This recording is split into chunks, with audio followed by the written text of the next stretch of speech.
I think, made an announcement, so hopefully everybody got advance notice on this. I'm actually kind of nervous because I was doing some new technical things on this stream. But I have a guest here today. I've got Zack Hooper. Quit looking at your phone, Zack. Sorry, I was looking at the live stream. Yeah, we've been doing some recording vocals and just finished that up and thought I'd have him sit in on the stream. So Zack will be able to answer questions about, we're going to talk about some singing stuff, and I'm going to talk a little bit about my history with Zack. First off, I'd like to welcome everybody to my live stream. Back on the regular Wednesday, not like last week. Everybody got mad at me because I streamed on Tuesday instead, but here we are. So, first off, hey, hold on. I'm looking at Instagram. It looks like it's still on the starting screen there. Yeah, it looks that way. Yeah, I think Instagram is way behind. So hopefully, oh, wait, no, there you are. Okay, hopefully it'll catch up. Yeah, I had it up. Okay, cool. Yeah, it's kind of weird because I'm streaming on 3 platforms as usual. So anyway, I'm going to introduce Zack. I just want to talk about him a little bit. Let's go over to the doll, Hooper, or Harper. I'm going to mess that up today. You're going to say Hooper, and then both look up. Oh, no. Oh, man. Hold on. We're having some issues with the Stream Deck here. Okay. So I've known Zack since like 2001 or something like that. Yeah. So I only have a couple pictures of him here, but this is from when he had his band Cloud 10. As you can see, he was and still is a badass. And behind him, you can see Shane Lenzen playing the drums. And here's another shot of Shane from the band Cloud 10. And this is in some studio, I don't know which. But I've known Zack for a really long time. And he was... we did a song, and it's actually on one of my YouTube videos. I had a video where I compared all my reverbs to my plugins, and this is a little excerpt from that video. Right here. And anyway, let's go back to some I had 3 different people singing on this song. Here. Oh, but everybody commented on this one right here I did with my because of his voice, and I just realized I can't actually hear of a band called Cloud 10 this. I can't hear where we're at, but this song right here, this is Zack singing.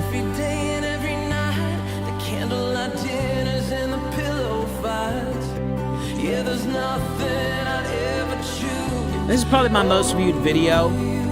Everybody really liked the comparisons with the plugins and the hardware units, but probably half of my comments were about this song. People wanted to know about the song. Mini verb 2.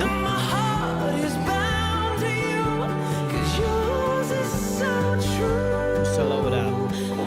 So, because of that interest, Zack went ahead and made a video, and I'll play a little bit of that video right here.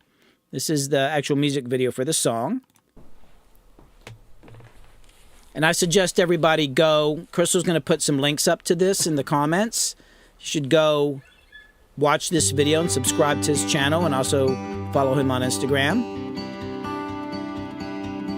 I wake up in the middle of the night, see you laying there by my side, and I think, God, what did I do to deserve you?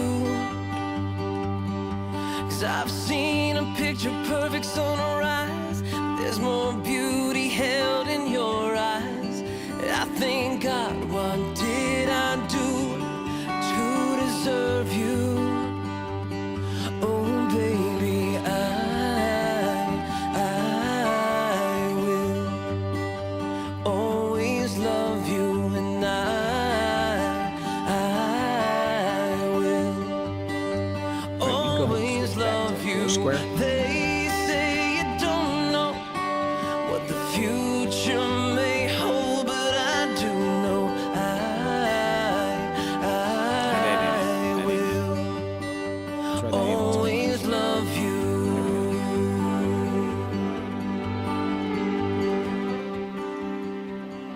So yeah, that's the song. That's the one that brought us a lot of attention, brought a lot of attention to the song, and And I just think Zack is one of the most amazing singers I've ever worked with. And the interesting thing about that song is Zack, and we were talking about this last night, probably most of the vocals on that are your scratch vocal. Yeah, it kind of messed with my head whenever you told me that. Because I don't think you actually...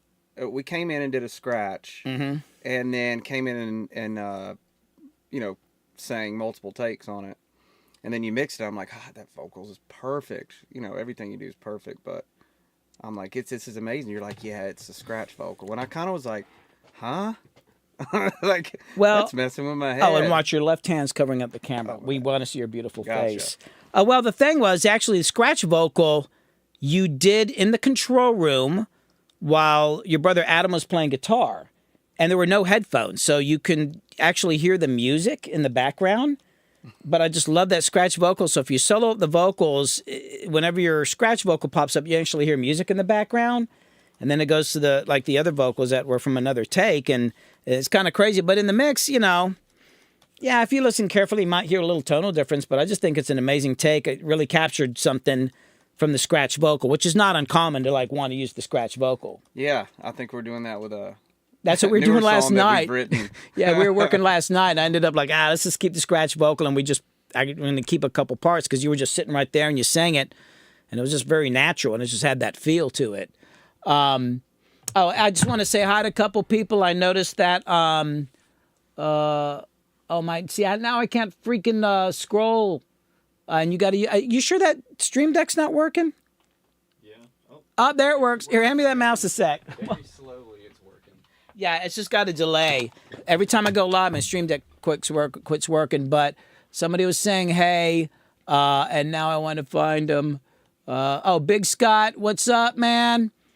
And I think Michael might be on here. He's a percussionist I met from a session the other night that I was doing down in Atlanta for PR and Esco and Brian and that whole crew. I don't know if any of them are here.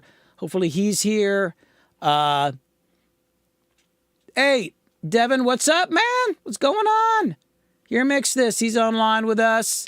Cloud Bear says hey and says Big Scott says what's up. Cool. And then the Mix Club over on YouTube says, I just thought of old reverb I had in the 90s, an old Art Multiverb Alpha.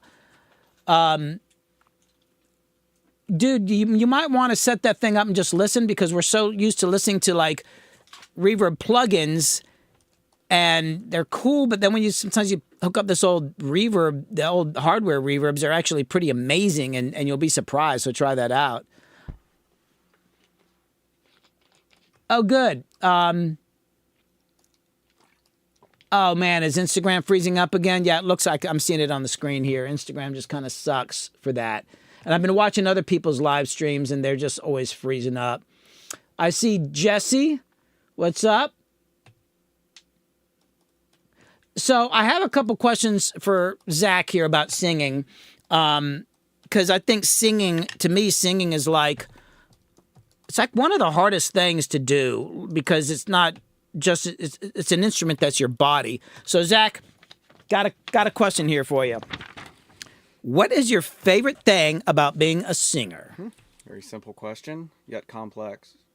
It's the chicks and the partying, man. I'm just kidding. No, let's see. I think for me, it's self-expression. I mean, I have a hard time, when somebody even, for example, says, how you doing?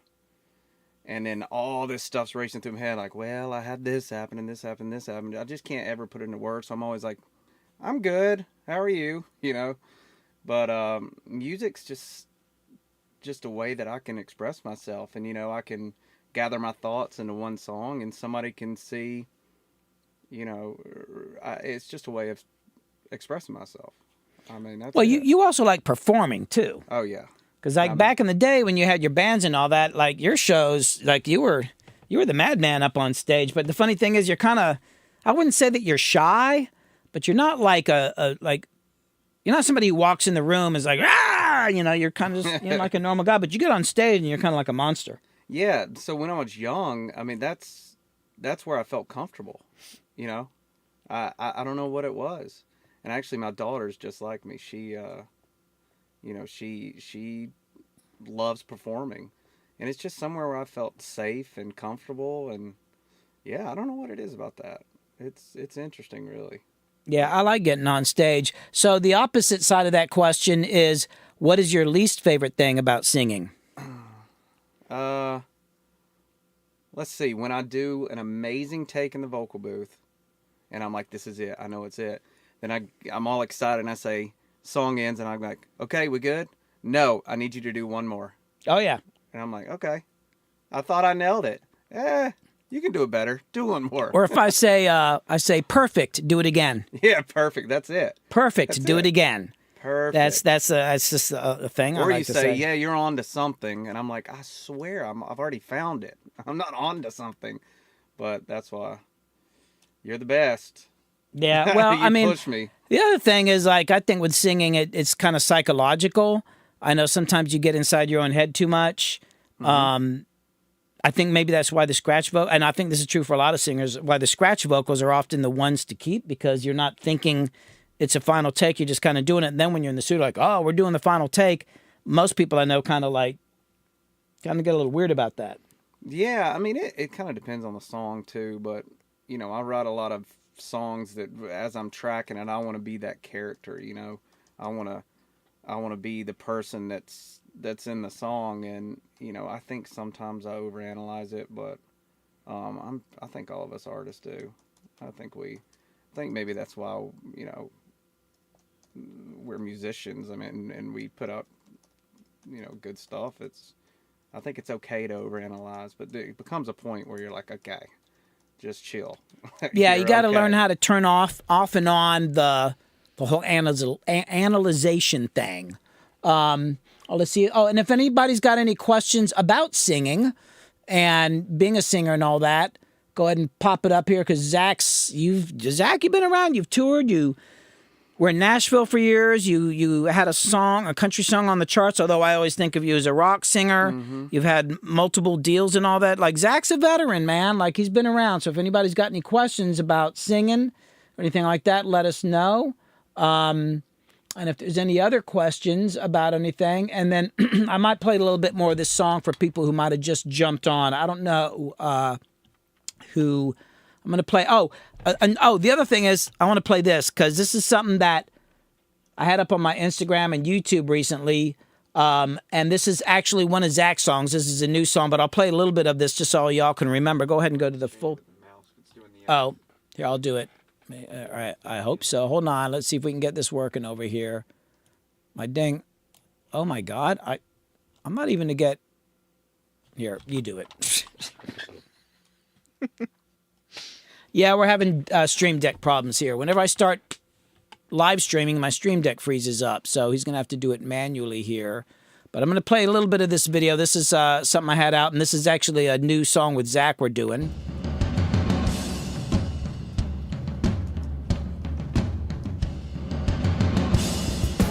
Yeah, I think you need to put right up on the so, like, just pull it closer.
Oh, okay. And I think they can hear it. Oh, okay. Weird. All right, go back to... Yeah, me. Yeah, I don't know if it showed the video on Instagram. My freaking... Garfield is the number one shit. movie in the world. Hey, Harper, you might have to click over on the dang... Oh, you know what it is? I don't think it's switching shots now because... keep trying the Stream Deck and see if it works once in a while because I think it's reading off the Stream Deck and not you clicking over there. So it's not echoing it onto Instagram. I swear every time I go live, hey, Casey, what's up, man? Move that thing out of the way there. Yeah, but you got to move that up.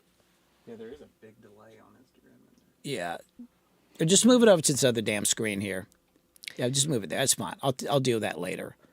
So every time I start live streaming my stream, yeah, you're going to have to totally do that over there at the same time. I mean, that's fine for now. Now, I see that Devin here, Mixus, he said, yeah, sorry, man, you didn't see the video. You'll have to just go to my profile to see it. It's because it's not mirroring. I had this all set up, and now it's not working. Yeah, so Devin, Zach, he said that you would do this thing on stage where you hit your wrists together. Yeah. I don't remember that. I'll go ahead and get to it's probably gonna be called Switching on both now. Oh, it is? Yeah. I don't know. But you hit your wrists together on stage. Yeah, I'm trying to think. Half the things I did on stage, because if you ever have seen a Cloud 10 show, I mean, they were pretty energetic, to say the least. Yeah. But yeah, it's weird, man. When I was on stage, I don't know. It was like I'm going to some kind of alternate universe or something. I wasn't really thinking about, I was never thinking about my moves or anything like that. It was just, I don't know. I mean, so the wrist thing, it seems like I remember seeing videos of that was kind of a common thing for me. Yeah, now that he says that, I remember it. And then we have a question. Crystal, what's the question that Jesse is asking? Yeah, do you ever write stuff, Zach, that's out of your vocal range? And how do you try to improve the ability to sing the parts? Yeah, I do. I mean, normally if I'm write something, I'm going to track it for myself. So, and like we know, I work with Billy, and we'll come in and mess with keys. I also do a lot of falsetto. It's just something I've always done, and I feel comfortable doing it. So even, if I have something out of my range, and, some people may think you got to belt it, but maybe I go to a falsetto or something. And then also I do this kind of gritty thing to where, it might be a note. Billy, you probably know, it's like a note that's kind of too high for me, but I don't know. I do this kind of grit thing. I mean, you're one of those singers where you can actually hit like the wrong note or even kind of out of pitch, but I sometimes won't notice because it just sounds cool.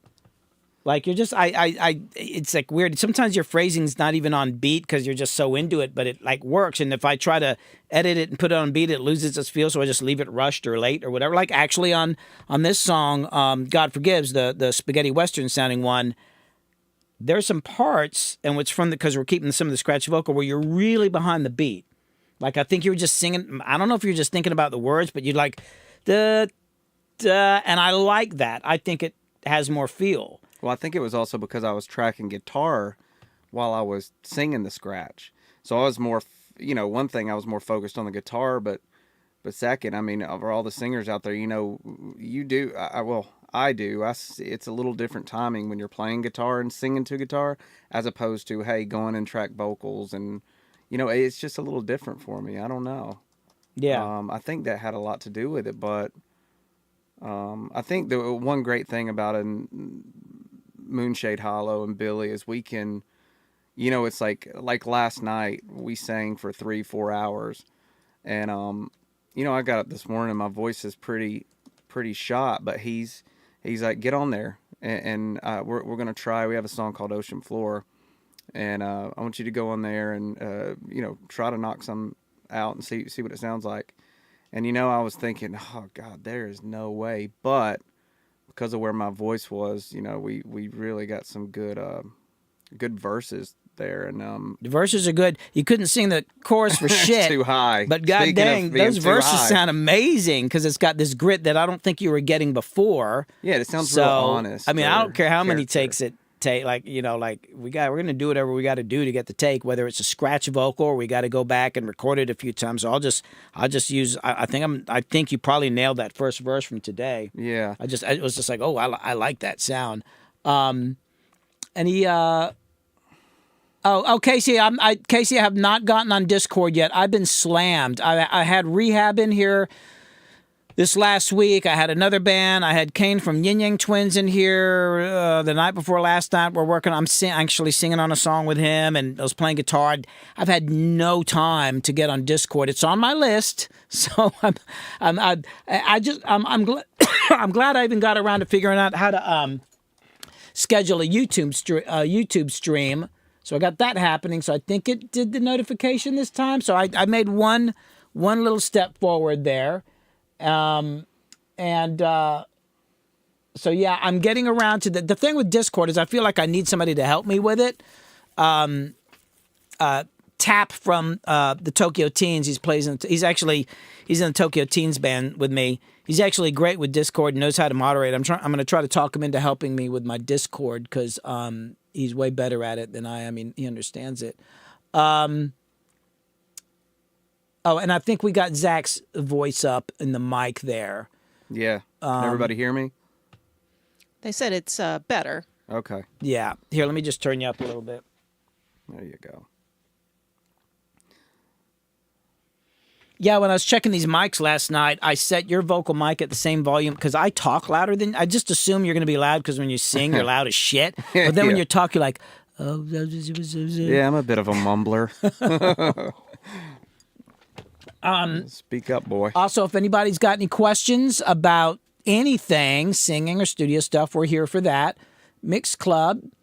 He says, I'm 58, and the days we did 4 to 5 shows a week, and I was the singer. Oh, my God. I don't even know how I did it. Sometimes when I thought my vocals were shit, it turned out I had a great show. Yeah, I know about that because I was touring like in a cover band back in the 80s, and we were doing like 5, sometimes 6 shows in a week. Now, I didn't sing on all the songs, but I sang on a bunch of them, and that was tough. I don't know if I could do it now, though. I mean, vocally, I don't know if I'd want to gig 5 nights a week now, though. I don't know if I'd want to do that. Yeah, but, it's tough on a vocalist. Yeah, I was like 19, 20, 21 years old, and I didn't give a shit, you know? I remember one time I had, I was losing my voice. We were touring. We were touring a band called Trapped. Oh, wow. You toured with Trapped? Yeah. Oh, hell yeah. A little bit. But we were playing a big festival. My voice was shot. And, of course, they weren't going to let me back out of it, and I didn't want to either. But I remember it was like for 48 hours, I didn't say a word or anything. And then, when I was doing warm-ups for that show, I was scared to death. But for some reason, just jumped out there, and it sounded okay. Like the gentleman said, it's like sometimes it's your best shows. It's weird. It's partially a psychological thing, like we've been talking about. If your voice, you wake up in the morning, you're doing a warm up, and your voice isn't perfect, you can lose a little confidence. Whether I'm coming in the studio or playing a show or whatever, and I don't know. That's funny though. He said that it's sometimes it was the best shows when I thought my voice was the weakest. Yeah. The other thing is a lot of singers I've known that are singing a lot, they will just not sing in between gigs. Like if they've got a big show, they were singing really hard, and then they've got a show in 2 days, they will not talk for 2 days. So I've got like my friend Kevin Spencer from the Electric Avenue band. He's a great singer. Oh my God, I saw him perform last year, and it was like, holy crap. But there's sometimes if I call him, he won't answer, and then he texts me back. He's like, I'm not speaking for the next 2 days because he's just not going to touch his voice until he's ready to get back out and do his warm ups and all that. So Studio 22, he says, do you use EQ and compression while tracking vocals or just a preamp? No, man, I am definitely compressing for sure. I compress going in. I'll EQ if I need to. It kind of depends on the singer. Sometimes I'm using Neumann U87, so it's already got some high end in it. If I'm using like this SM7 here, the Shure that he's on now, I usually got to put a little something in it, a little presence, because it's kind of dull sounding. But I'm definitely compressing going in. I use a distressor compressor, and I hit it pretty hard. And it kind of surprises people, like, oh, once it's on there, you can't get it off. I'm like, yeah, well, I'm into committing, and I'm going to do it anyway. And I'm still going to compress it again once I'm into the mix. By the time my vocals come out, I'm probably hitting like maybe 3 compressors of different types with a limiter. You got to realize the vocals are very, very dynamic. The vocals are insanely dynamic. And I think people, when you're listening to songs on the radio, pop music, not jazz and not bluegrass and stuff like that, although I will compress bluegrass vocals some. But if you want it to really be heard, you got to be, as it's called, spanking the vocal. So you have different types of compressors that you chain together. But I'm always going in with the distressor. And I know another good one is the CLB1. I can never remember the numbers, Chronic Dream, you said, Danny Elfman says the same thing. Occasionally, he thought his voice was crap, but watching it back, he realized it sounded great. Yeah, I know that about a lot of singers. Now, me, for instance, when my voice sounds like crap, it just actually sounds like crap. There's no coming back and not sound like crap. That's just it. But some singers like Zack and then Andy Falco from the infamous String Dusters, those guys kind of these voices that even on their bad days, it's still cool. Yeah. I'm very jealous of that. When I sound bad, I just sound bad. That's all there is to it, Let's see. Is Instagram moving here, man? I'm looking at the screen here. It looks My like Instagram's moving. Yeah, it's moving. Okay, It's it's frozen up as crap, man. Yeah, here Mix This said, he says, yeah, I'm using at least 4. You were just talking about compressors and stuff. Oh, really? Where did you get that idea from? No, I'm not kidding. You remember Devin, right? Yeah, from The Zone? Yeah, man. Yes. He's on here What's right up, now. Devin? Yeah, he's like, I've got all these I pulled out these pictures, and I wish I'd pulled some out where we were. Oh no, that was actually Grout, because they performed at some big show, and there's and then there's Devin. It's like, oh, hey, he was around during that time, so he's around for a lot of that stuff. And I know. Oh wait, Devin, did you go on that trip with us to? Did you do that road trip with us where we went to Alabama? There was a gig and it was kind of wild and crazy. Grout did a gig with you guys in Alabama. Yeah, it was that outdoor festival. Was it oh. Yes, it was outdoors in Auburn. Yeah. I remember that because that was the first time I hung out with Jake and yeah, I don't know if Devin went on that or not. Anyway, he says, "What's up?" Studio 22 says, "I love committing while tracking." Vocals can have a lot of compression. And then Chronic Dream says, Tom Waits always sounds terribly good. Oh, I like that. He sounds terribly good. That's a good way of thinking about it. Casey, you've been busy, huh? Casey, you do live sound, right? Actually, because I think you're the one who said you do live sound. I was kind of actually wondering about compression in live sound. I don't think you can compress as much a vocal on a live show just because you're risking more feedback, I guess. I always wonder about that because I don't really do live sound. I did it a long time ago and it was really hard, but I've got some friends and so you're saying, I guess you got to compress some, but it's not like you're going to run through 3 compressors. I guess that would cause havoc live on stage. I guess it's just more likely to bring up the room sound unless you're using some sort of gate system on the vocal for singers. Like I know there's these systems out there. If you step back, it'll turn the mic off. Oh, I see. You compress, making it a bundle so it's equal. Not sure exactly what that means. Things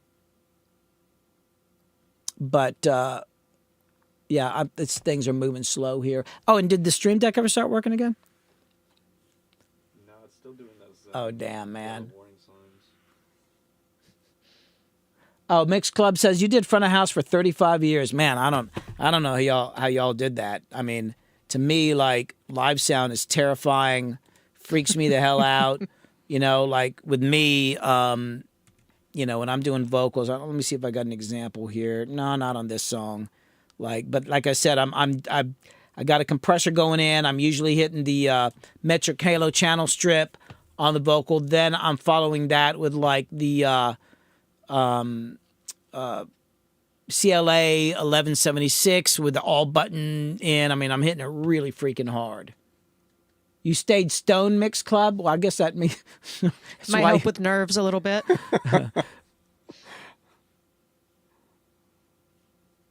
Oh, I see what you're saying.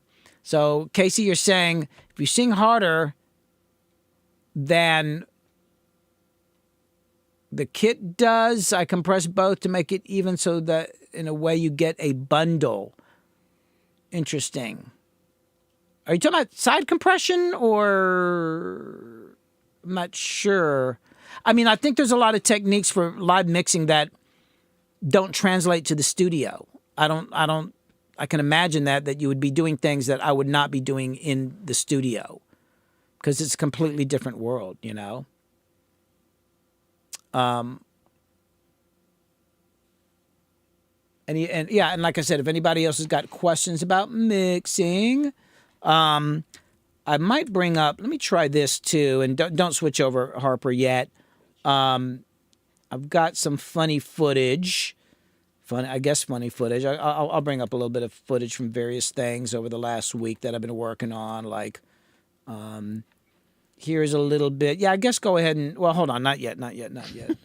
I was actually thinking earlier you guys were talking about how somebody who's mild-mannered and kind of shy in real life can get on stage and really be somebody different. And I think it's kind of cool because it's almost like you get to create this alter ego for yourself and have that person be almost a different person. And I think a lot of artists are like that. Yeah, I am completely like that. That's a really good point. And maybe that's why I'm comfortable on stage. It's my alter ego, and you know, it's like all the problems I have in real life.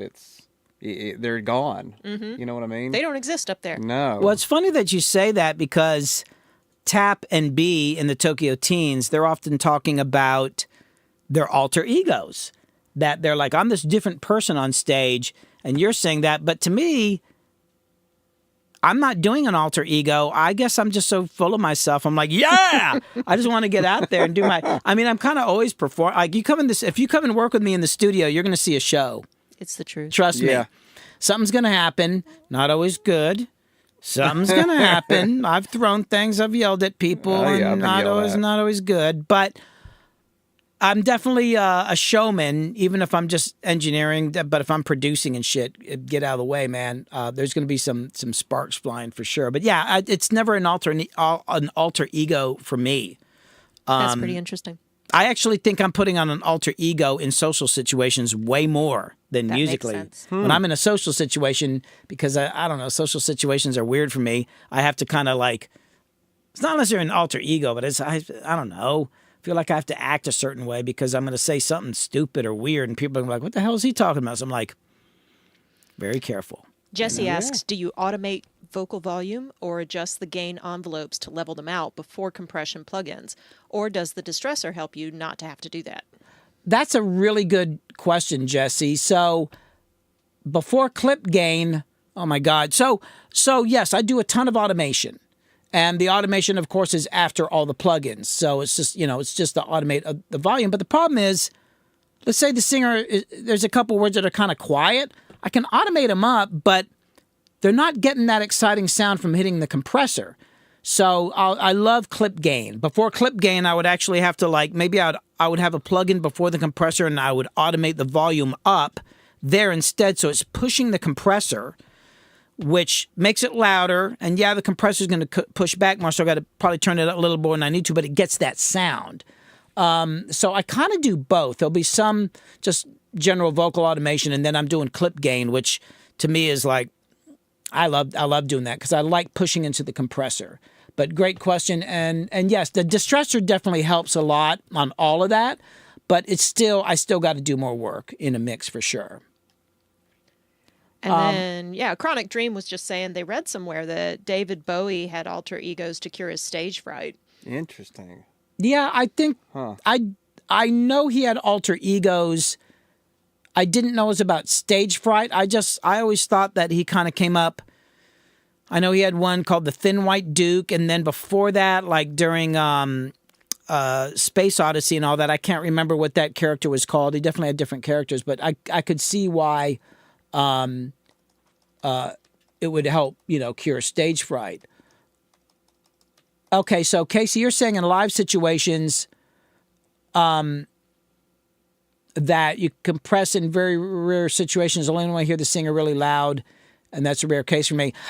Here's a question for you, Casey. It just kind of popped in my head. With live vocal mics, I mean, like really good live vocal mics, is there some aspect of them that they don't need to be compressed as much as a studio mic? I'm assuming there's no difference, but I'm just wondering, like maybe live vocal mics, the kind of things you typically use live, would it somehow act differently, or because you're on a stage or the singer's not? I do think being in a small vocal booth will affect the sound of the vocal because everything's enclosed in that room, whereas on stage maybe it dissipates more. I'm sure that can make a difference.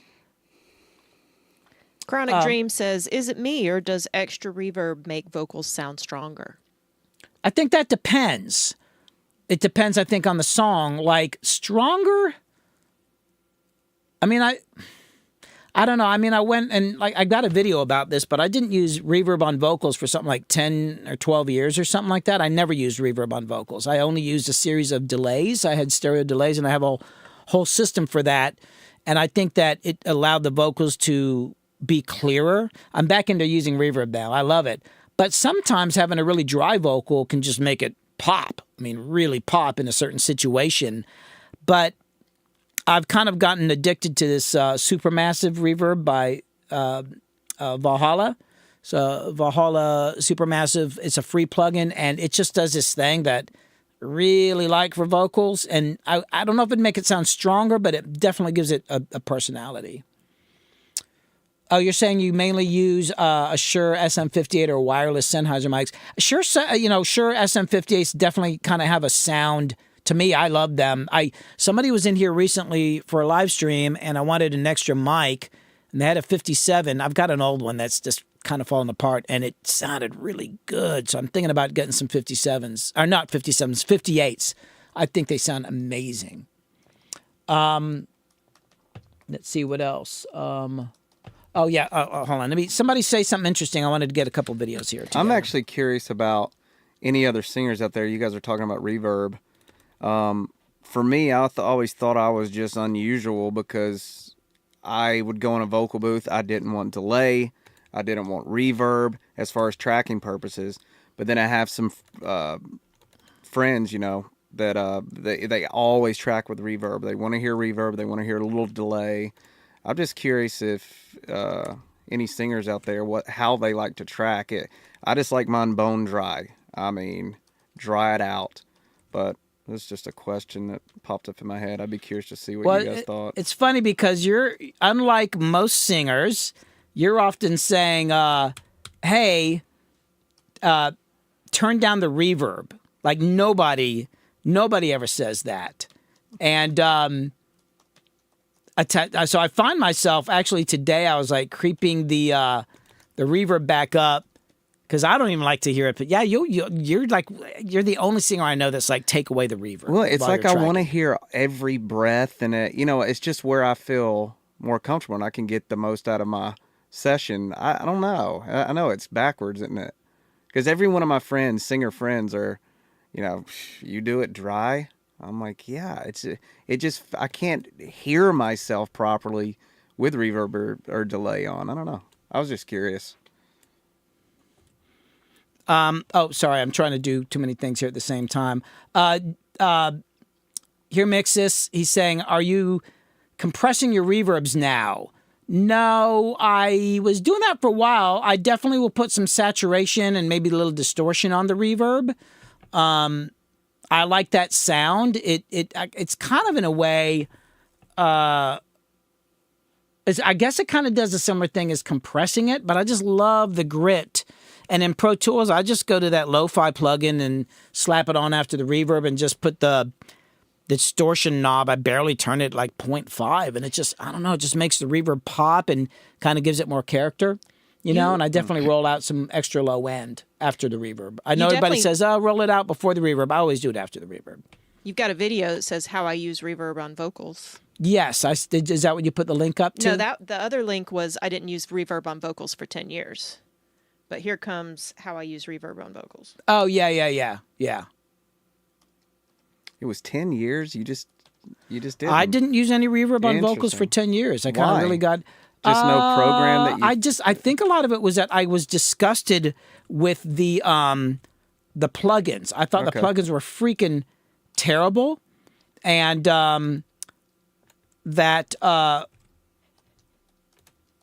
so I just couldn't deal with it, man. Huh. So sorry, I'm trying to look at something at the same time here. So I had heard about this thing with the delays, so I did that instead. And I was doing a lot of rap music back then, and it kind of worked a little bit better for that. So, and I still do it sometimes now, but now the reverb plugins are better, so I kind of feel a little bit better about doing that. You know, I think I can deal with that now. Devin says he had me doing it too, all delays. Oh yeah. Oh, did I show? Yeah, that was back in the day, man. That was back when you were around. I was doing all that stuff. I was gonna quickly play a couple things from this last week.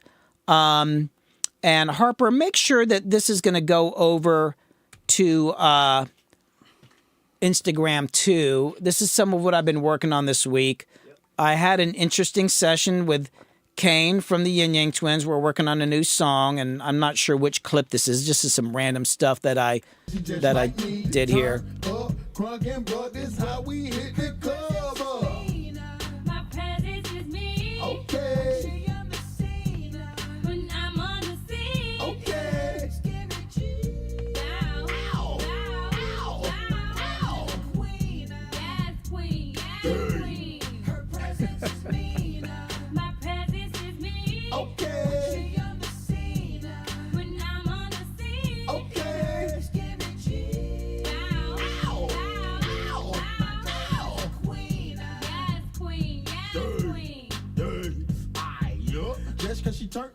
Oh, these are the ad-libs. Hold on, I want to find the one where he's actually rapping. But I've also, well, as this little clip, I'm not sure when that song's going to come out. We've also got this. Oh, yeah, go back to the video thing there. We've got just them acting up in the studio. That's his daughter, Ariel. She sang on it, too. Yo, when we start laughing like that, we say, yep, go record it. Collie Perkins told me that all of y'all's songs started out as jokes. Yeah. And you know who else said that? I don't know if you know who the band Steely Dan was. Yeah. Like a jazz pop group. Yeah. They said the same thing. There was always like some sort of weird little inside joke it's to their songs. We always start out brainstorming about the subject of whatever we rapping about. And I always be the one come with the stupidest stuff out of everybody. Yeah, I hear that, but what? Yeah, and then here's another shot. This is from this last week. This is from the rehab session. This is another new song. This is Doyle playing guitar, which he did a great job. Yeah, this is sick.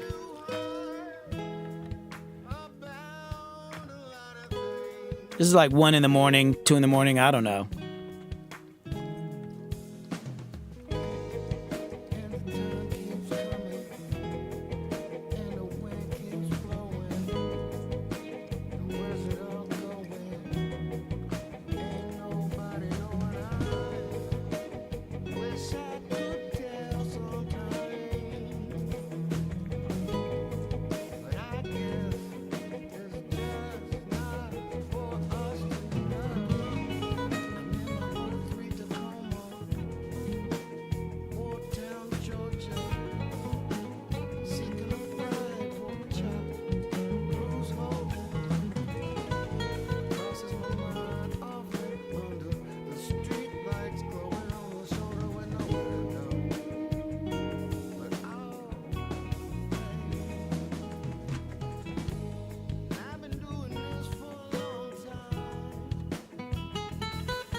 Yeah, and I didn't know he was going to do that at the end. That was not the plan. I just kept it rolling, and he added those chords on the end, which I thought was really damn cool. And then here's Danny. He came in, although he doesn't like to be on camera much, but here he is.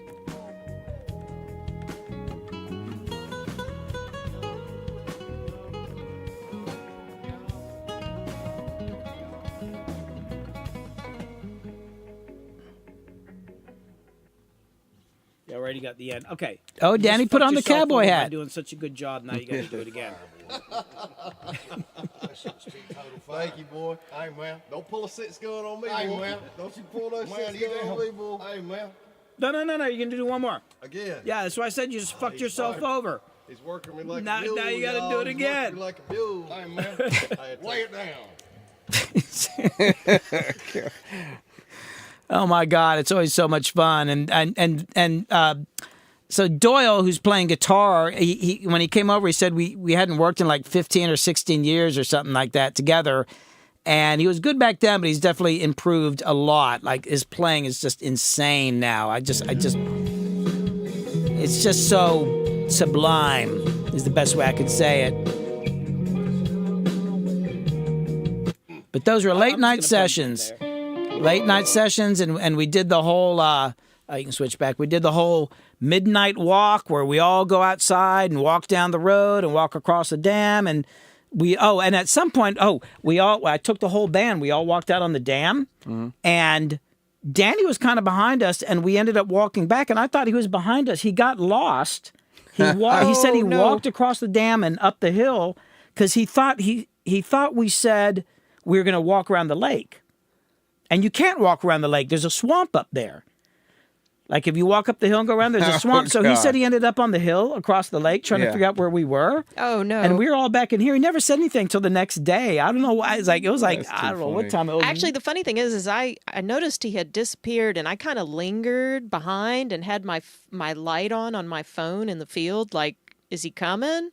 But he can find his way around the woods. So after a while, I was like, I guess I'll go back to the house. Yeah, we were like, Danny. where's Danny? I don't know where Danny is. Like next time we take people out for the midnight walk, we need to We need to make sure that everybody makes it back. or we tie a long string to everybody's pinky or something like that. You might have been feeling too good for that midnight But walk. actually, now I think about it, when we were walking back and we were on the road out here, I thought I heard Danny yelling. I just remember people were getting really loud, and I was worried about my neighbors. So I was like, "Oh my God, we're kind of out in the country, so it's probably all right." But it was pretty late, and I know we were kind of loud. Have there been? Casey was talking a little bit about some different mics that he likes to use, and then Studio 22 was talking about hardware reverbs. Oh, let me see.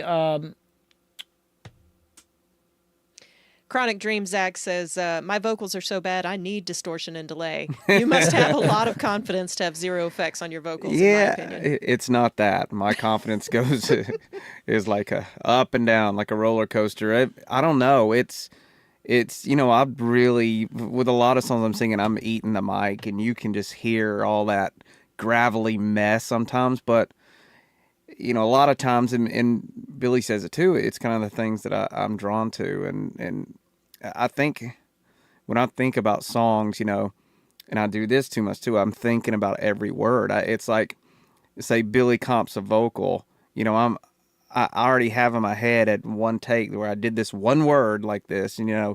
I think a lot of singers, especially ones that don't drive themselves crazy, are, singing the song as a whole song. But I mean, having it dry, I just hear everything. I mean, and I don't know.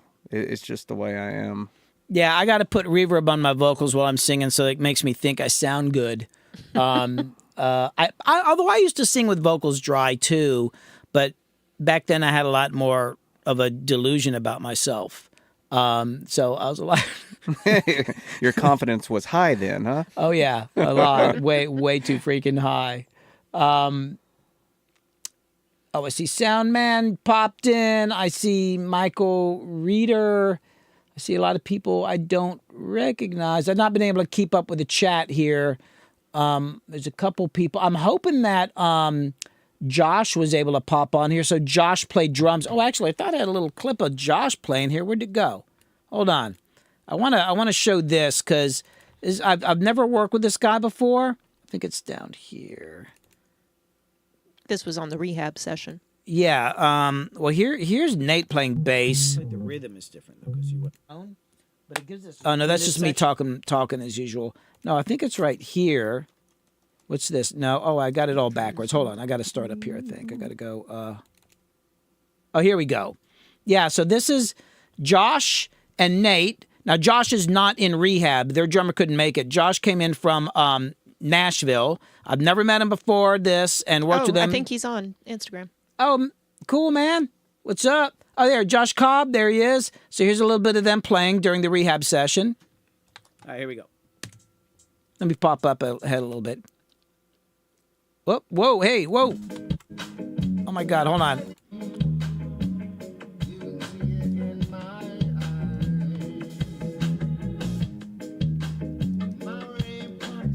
Well, hold on. Let me get to where you can see everybody. Here we go. I can't really hear the drums that well on this version. Verse 2.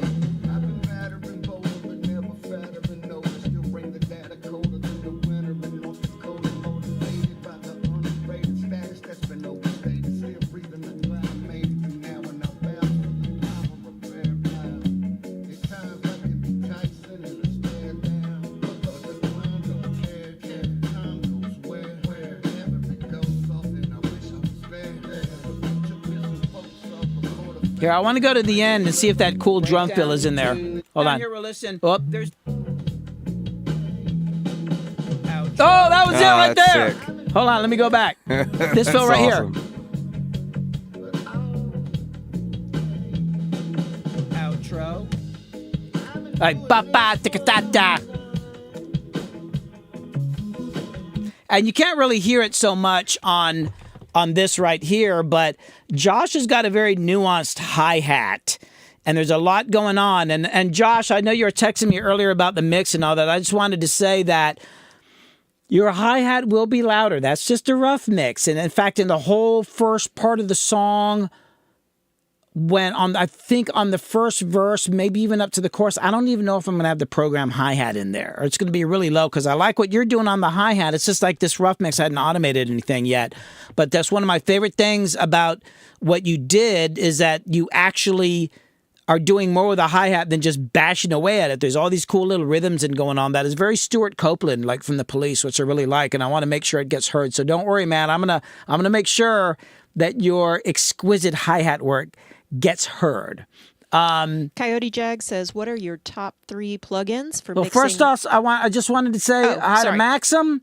Maxim is an amazing person. Has helped me out a lot. And Crystal, see if you can find this. I've got a link to Maxim put together a Spotify playlist of things that I mixed. So if Crystal, you could pop that up there, I'd really appreciate it. Find that. It might be on my. It's actually on. I'll put up my link tree. I was going to say it's on my link tree. Jesse, you said, do you ever put multiple mics on a vocalist, like a ribbon with a SM7B? What are you looking to get from that? Also, any advice on using 2 mics or tricks? Okay, so using 2 mics, I actually. And it's funny, the thumbnail for this YouTube video, you can see Zach, and if you look carefully, you'll see there's 2 microphones, because Zach likes to get on this SM7, and he's like, like that on the mic. That's and dramatic. I was like, well, let me, That's dramatic. That's kind of what you do, man. No, I agree. So I put a Neumann kind of back here, right? And it sounded good, but when I went back and listened to it, I was like, there's a little bit of noise on the SM7. I'm just going to go with that. So on yesterday when we were recording, I was going to set up the 2 mics. I was like, fuck, I'm not going to use that damn thing. But some people would do that. If you've got a singer that it just wants to hug the mic, just give them something that they can get on and then just put, Neumann or something like right here. But to me, that's kind of like an either or. I heard this thing, and I've always wanted to do this, where David Bowie, his producer, did this thing where he had the mic close to the vocal, and they had another mic further out. He was like in a bigger room, so he had a mic further away, and he had a gate set up on it so that when Bowie would hit louder notes, that room mic would open up. So in the louder notes, it would give it this other sound. And I've always wanted to do that. I would have to track in a bigger room, like none of the rooms down here. I think I tried it at the Zone a couple times. It was kind of cool. That's a neat technique. So when the vocalist hits a bigger note, you get that room sound in there. Let's see if there's... oh, yeah. So Kit's putting up the link to that Maxim set up for me. That shows a bunch of stuff that I mixed. Appreciate it, Maxim. I know I've not been in touch lately. Lots of work. I play longer drums than I do. He's played drums, but he started. He played drums before. I see. Learning to mix. Yeah, I started on drums, but I didn't stick with it that long. Because nobody would listen to my opinions. So I figured, well, the guy with the guitar, they're listening to his opinions. I'm going to do that. So, Coyote Jag says, "What are your top 3 plugins for mixing any genre of music?" Well, I mean, I kind of use the same thing on everything. For the most part, my top 3 plugins. I mean, I would have to say, let me pop over to Pro Tools. You can go to the one with the inset on it. So I would say, let me come over here. This is not a great... Also, Billy, we've hit 1 hour. Oh, we're at 1 hour. So yeah, I can't go too much longer. So I'll show you here for vocals. I use this on everything. And this is a little, and I'll even show you my setting here. So this is a plugin called Channel Strip by Metric Halo. And it's got EQ compressor in it, a gate in it, a limiter. I never use the limiter. I just use the EQ and the compressor. And this is like the first plugin I pretty much always put on vocals. It just, the compressor, the way I got this compressor set up right now, it's almost like a limiter, and I hit it pretty hard, but you can't hear it. It's weird. It's like it just helps level it out, and I'm usually following it up with something else. Now, I will say this about these EQs, like boosting this much of like, what am I boosting, like 9K or 10K? If I'm boosting like, it's like 3 dB, for some reason, this EQ just sounds louder. Like when you boost a high end or something on this plugin, it just seems like you hear it more than other plugins. It's pretty aggressive, and I like that. So that would probably be like my number 1 compressor. I've kind of fallen in love with this one too. Hold on, let me find it. So this is Manic Compressor. This is by Boz Digital Labs. And this is, I bought this because I used to use the compressor bank by McDSP plugins, and they changed the way that their compressor plugins worked, and I feel like they ruined them, to be honest with you. They used to have a really fast release, and they got rid of that, and it was my sound. I don't really use them anymore. They don't give me the sound. They're not aggressive enough. This plugin here will do anything I want. I use it for parallel drum compression. It's also got all these different modes. It's got this thing called shear, gritty, which is a noisier sound. It's got this thing called digital, which is really strange. I don't use it much, but it does this thing where it's almost like a transient designer where it'll capture, like it just, you hear this attack on it, but it's also got this nice vintage mode. So I kind of mostly go between clean and vintage. So that's another big plugin that I use. Another plugin I use a lot, and I use it on vocals, and it's nothing fancy. People always are surprised by this. Well, I got 2 more that I use, but right here, the standard Pro Tools lo-fi plugin, which I don't know why they call it lo-fi, because to me, lo-fi is like filtering off all this high-end and shit, and it'll let you lower the sample rate and the bit depth and all that, but I never use that. What I use is right here. I'm going to zoom in a little bit. This little knob right here, distortion, that right there. And I rarely go above 0.5. I use this on vocals. I use this on guitars. I use this on drums. To me, it's almost like a tape saturation emulator that I can really do something with. A lot of the tape saturation emulators to me are like boring and they don't really do much. This sucker right here, but it's also kind of does some compression thing. I use it on bass. I use it. I have to say it. I never really thought about it, but I probably use this plugin right here more than almost anything else. Hold on. Bob Lavorna is letting you know he has gotten so many compliments about your analog tape files that you sent. Folks are blown away listening to the intro and outro sounds. Thanks so much for doing that. You're the best. Oh yeah, so I just want to say, so it's Bob, right? Bob. Yeah. Or is it Bobo? Bobo. Oh, no, it might Bobo. be It's Bobo. Bobo. Sorry. So Bobo, I had a video out where I've got a bunch of videos on Instagram and stuff that I talk about using my analog tape machines and all that. And he made a comment and he said, I wish I had the sound of tape rewinding so that during my sessions, my digital sessions, after a take, you could hear the sound of the tape rewinding. I was like, oh, that's kind of cool. So I actually made a little video and I made sounds of tape rewinding, tape fast forwarding. You can hear the buttons, me clicking the buttons on it. And I put it up on my Patreon. And so if you want to download these amazing tape rewinding and fast forwarding files, they're on my Patreon. They're for free. You can just go there and download them. But yeah, and then so Bobo sent me a song that he was working on, and it's actually got those sounds in it at the beginning. It took me a while to realize what was going on. I was like, oh, wait, that's it. So that was within a couple days or so or something. I thought that was cool. really, really cool. So if you guys want to get that, just hop over there to my Instagram. I think Kit's Patreon. Patreon, yeah, my Patreon or my Linktree, and you can get that. And then some Jesse, I think, says, for Billy, do you ever put multiple mics on a vocalist like a ribbon with an SM7B? Oh, no, I answered that earlier. Oh, you answered that earlier. Yeah, Sorry. only in rare circumstances. I'm trying to get through everything here. Yeah. Oh, is the other front of house person still in the chat? If so, hey, Casey, this question's for you. Do you find that you're heavy-handed in the studio as well? I think that's what you just asked. Yeah, I Mix think he's Club. saying heavy. Oh, I get it now. Yeah, because he was saying he's kind of heavy-handed as a live mixer. And meanwhile, Maxim says, what are your thoughts on sharing vocal chains, mastering chains, and mixing chains? He says he doesn't get it. I see you, man. I could show him. Yeah, I mean, mixing chain. Yeah, people talk about their mixing chains and all that. It's kind of the same on everything. Like, to be honest with you, I use the metric halo.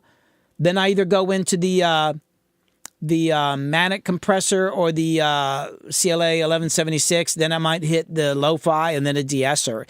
It's funny. It's like it kind of works in every genre. It's just the difference is like how much I'm hitting one of them.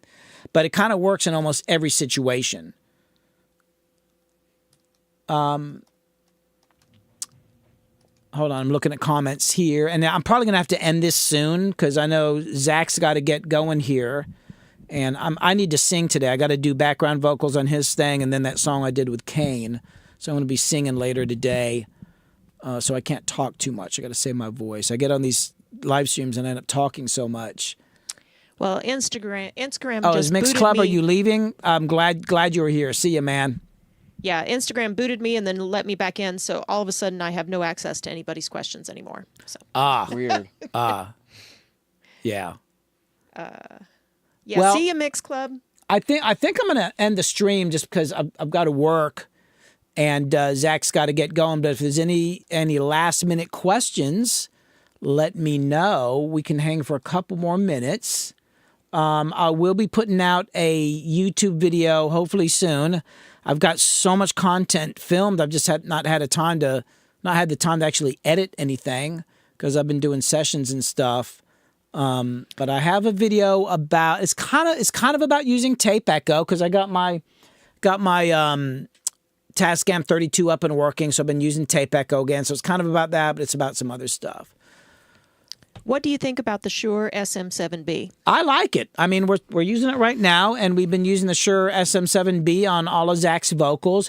It's funny. I don't like it as much as some people like it. It doesn't have much high end, but Zach's, your voice is so aggressive. I need it to tame it down. Yeah, this is what I have at home, at my home studio. I mean, it's my go-to, and for the money, this is. I mean, just how much? That's not an expensive mic. Right? $300. Yeah, I mean, $400. I new. suggest. That's not my favorite vocal mic, but when it's the right mic, It's the only mic that'll do that. Yep, I totally agree. Yeah, I see a lot of people using them on streams. I prefer this RE20 right here. This mic is perfect for me. I actually will sing into this sometimes. But that SM7B, like I just think if you're going to record people, you should have one on hand because you never know. Never know when you're going to need that. And then to answer the question about live mixing, Casey said it depends, I guess. In some venues, more heavy-handed than others. The venues I do are not that heavy. Interesting. Comparatively. Yeah. That's a whole other life, man. Live sound. That's a tough one. You know, I salute you, Casey, for doing that work. It's not easy. Yeah, Connor talking about the mic says it's very flat, but he loves that it removes all the room with the right gate settings. Yeah. Yeah, well, it's also got a tight pickup pattern. As this mic here is insanely a tight pickup pattern. Like I do a lot of my videos and with the speakers on, and this thing it rejects so much anything just that's coming from back here, which I love.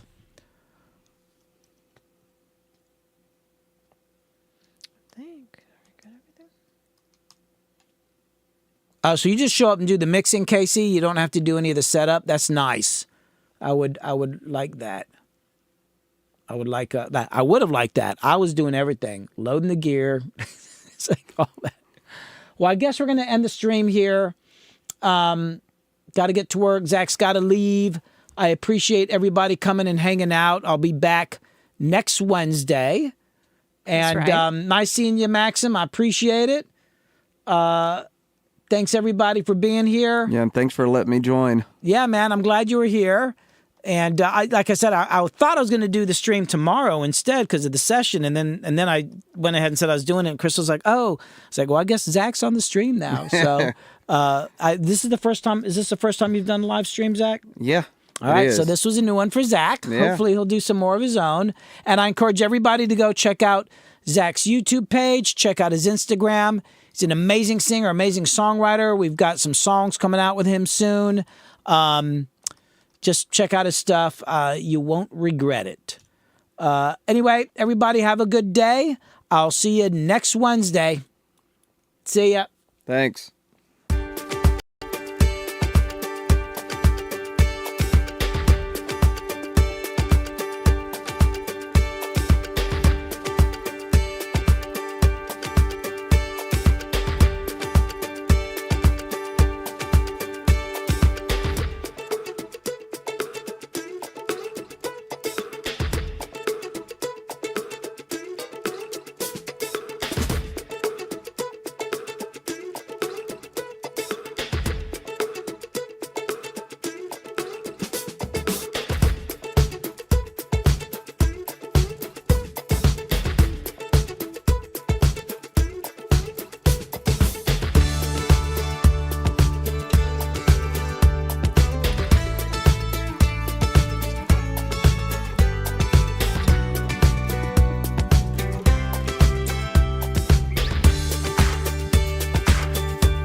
Take 1, take 2, take 3, take 4, take 5, take whatever.